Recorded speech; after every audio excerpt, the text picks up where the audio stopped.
السلام عليكم ورحمة الله وبركاته. أعوذ بالله من الشيطان الرجيم. بسم الله الرحمن الرحيم. ولقد زرعنا لجهنم كثيرا من الجن والإنس لهم قلوب لا يفقهون بها ولهم أعين لا يبصرون بها ولهم آذان لا يسمعون بها أولئك كالأنعام بل هم أضل أولئك هم الغافلون. صدق الله العظيم.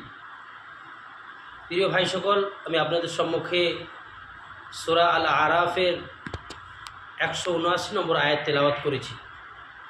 এই আয়াতের মধ্যে আল্লাহ তাবারক তাআলা বলেন, ওয়ালাকাদ যারা'না লিজাহান্নামা কাসীরাম মিনাল জিন্নি ওয়াল ইনস, আমি বহুসংখ্য মানব এবং বহুসংখ্য জিন জাতির জন্য জাহান্নামকে সৃষ্টি করেছি। আল্লাহ তাবারক তাআলা বহুসংখ্য মানব জাতি এবং বহুসংখ্য জিন জাতির জন্য আল্লাহ তাআলা জাহান্নামকে বানিয়েছেন। কাদের জন্য? আল্লাহ তাবারক তাআলা বলেন, লাহুম কুলুবুন লা ইয়াফকাহুনা বিহা, যাদেরকে হৃদয় দিয়েছি, এই হৃদয় দ্বারাই যারা আমাকে ভাবে না, আমার হুকুম আহকামকে বুঝে না।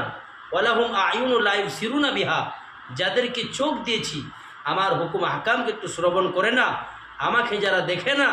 ওয়ালাহুম আযানুন লা ইয়াসমাউনা বিহা, যাদেরকে কান দিয়েছি, আমার হুকুম আহকামকে একটু শ্রবণ করে না, আমাকে নিয়ে একটু ভাবে না, তাদের জন্য উলাইকা কাল আনাম, এরা হচ্ছে চতুষ্পদ জন্তুর মতন। এই সমস্ত মানুষরা চতুষ্পদ জন্তুর মতন, বালহুম আজাল, এর থেকেও তারা গোমরা। এই শব্দটা বলার কারণে এই সমস্ত মানুষরা এরা চতুষ্পদ জন্তুর থেকেও নিকৃষ্ট। উলাইকা হুমুল গাফিলুন, এরা হচ্ছে গাফিল, এরা গুমরা, এরা পথভ্রষ্ট, এদের কোনো রাস্তা নেই, এদের কোনো ঠিকানা নেই। এই সমস্ত মানব জাতির জন্যই আল্লাহ তাবারক তাআলা জাহান্নামকে সৃষ্টি করেছেন।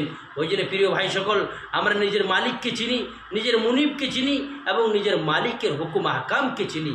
আল্লাহ তাআলা বললেন চতুষ্পদ জন্তুর মতন এরা, এর থেকেও নিকৃষ্ট। কারণ একটা কুকুর, একটা কুত্তা, এরা চতুষ্পদ জন্তু, কিন্তু এদের থেকেও আমরা নিকৃষ্ট। কেন? একটা কুকুর একটা নিকৃষ্ট প্রাণী, তাও এরা নিজের মালিককে চিনে ফেলে, নিজের মুনিবকে চিনে ফেলে। কিন্তু আমার আল্লাহ তাবারক তাআলা আমাদেরকে শ্রেষ্ঠ জাতি বানিয়েছেন। মানুষ হচ্ছে অনেক, আল্লাহ তাবারক তাআলা এই দুনিয়াতে সৃষ্টি জীব বানিয়েছেন, তার মধ্যে থেকে শ্রেষ্ঠ বানিয়েছে মানুষকে। সেই মানব জাতি বানানো সত্ত্বেও আমরা তার মালিককে চিনতে পারি নাই। ওই জন্য আমরা প্রিয় ভাই সকল, আমরা সকলকে বলবো যে আমরা নিজের মালিককে চিনি, নিজের মালিকের হুকুম আহকামকে যেন চিনি, তাহলে আমরা আল্লাহ তাবারক তাআলা আমাদেরকে জান্নাত দিবেন। আর যদি আমরা নিজের মালিকের হুকুম আহকামকে না মানি, আল্লাহর হুকুমকে যদি না মানি, আল্লাহকে না মানি, তাহলে আমাদেরকে জাহান্নামে যেতে হবে। আর এই সমস্ত মানুষ এবং এই সমস্ত মানুষ জিন জাতির জন্য আল্লাহ তাআলা জাহান্নামকে সৃষ্টি করেছেন। ওই জন্য আমরা সকলেই আল্লাহকে মানবো, আল্লাহর বিধানকে মানব।